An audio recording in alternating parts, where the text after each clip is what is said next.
also talk about the reason why people get bad breath, because it's not only about oral hygiene, but it's also about what's going on in the stomach and in the gut.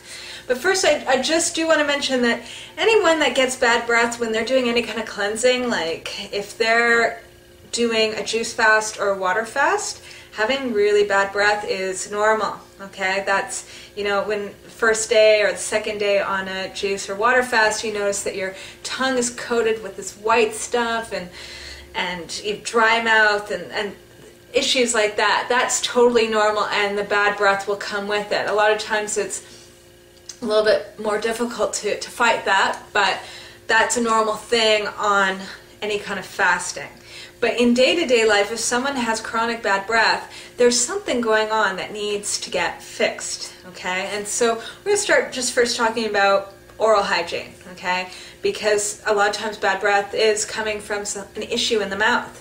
And it could be anything from having cavities, having impacted tooth somewhere, having like rotting wisdom teeth, having any kind of dental issue can contribute to bad breath. Even food pockets, sometimes there's areas of your mouth that food gets stuck in, and so it's really important to, first of all, go and see like an oral hygienist every 6 months and get professional cleaning done.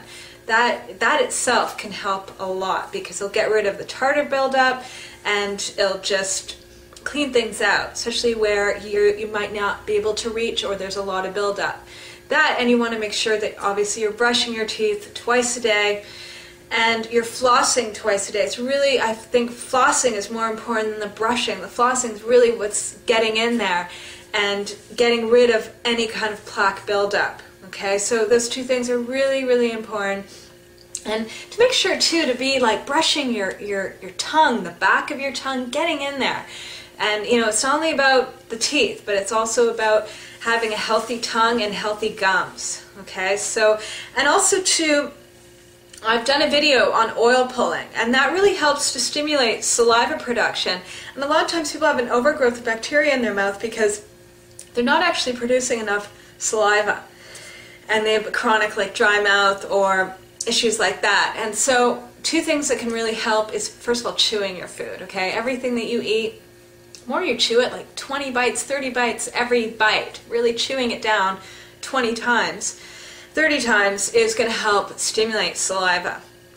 And that not only gets your digestive system going, but it also helps to maintain good bacteria and balance out the bad bacteria, okay? And so it's a good thing to be chewing. It really, that will also help to protect you from the bad breath, okay? So when you think about chewing, just think about having like really fresh, good breath and very good digestion. So chewing and oil pulling, and I've done a video showing you how to do the oil pulling. And oil pulling is great with coconut oil, especially because coconut oil is antibacterial, and it's naturally an antibacterial, and so it's not only going to help stimulate saliva production, but it's also going to get rid of the bad bacteria that's in your mouth. Okay, so that's the mouth part of things, okay? Now we're going to go to the digestive system, because a lot of times bad breath is not actually coming from the mouth. It's coming from deep in your stomach and in your gut and in your colon, okay? And odors are just coming up.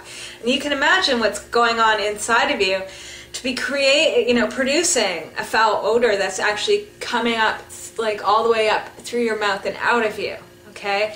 And so that's not a good sign, and that means that there's some issues going on with your gut. And what you can do about that is, I think the first thing is really to get on to some good probiotics, fermented food every day like sauerkraut or kimchi or coconut water kefir. I've done a video showing how to make coconut water kefir, or if you find really good probiotics, take that every day, but really to get fermented food into your diet every single day, because you need to be repopulating your gut.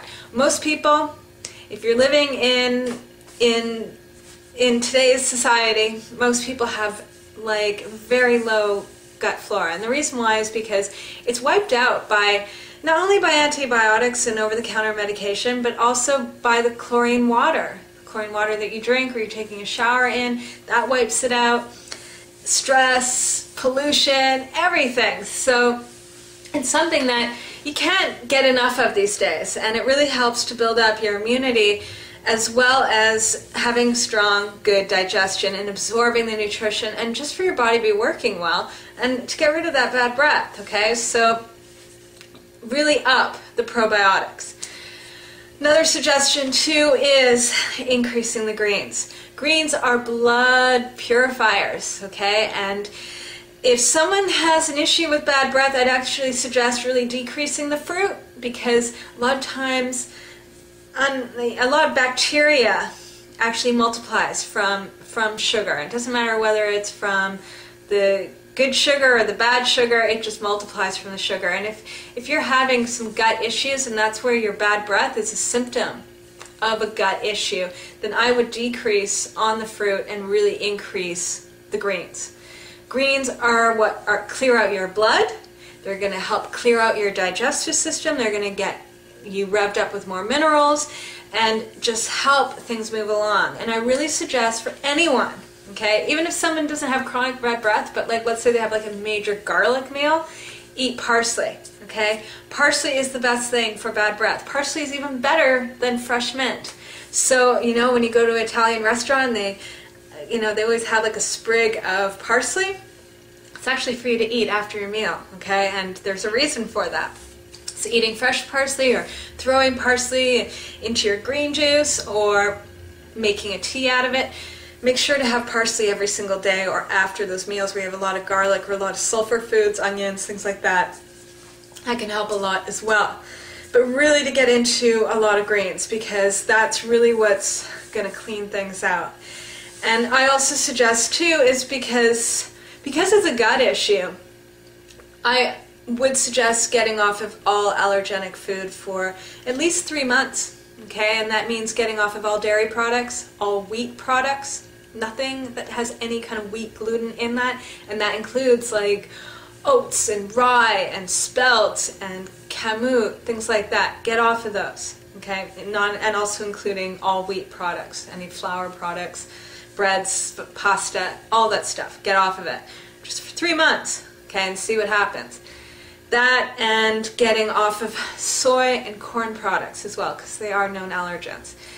Give your body a break. Get on to whole foods. Get on to raw foods. Get on, like even if you want to cook your foods, that's fine. Get on to like having whole legumes and beans and get on to having quinoa and millet and brown rice and buckwheat. Things like that are fantastic. Okay, along with having a lot of greens in your diet and getting a lot of those fresh salads in, and and a few nuts and seeds are right, but really eat things that you know are easy to digest, okay, easy to go through you and are not going to cause any irritation. You do that for a few months, you'll start noticing improvement.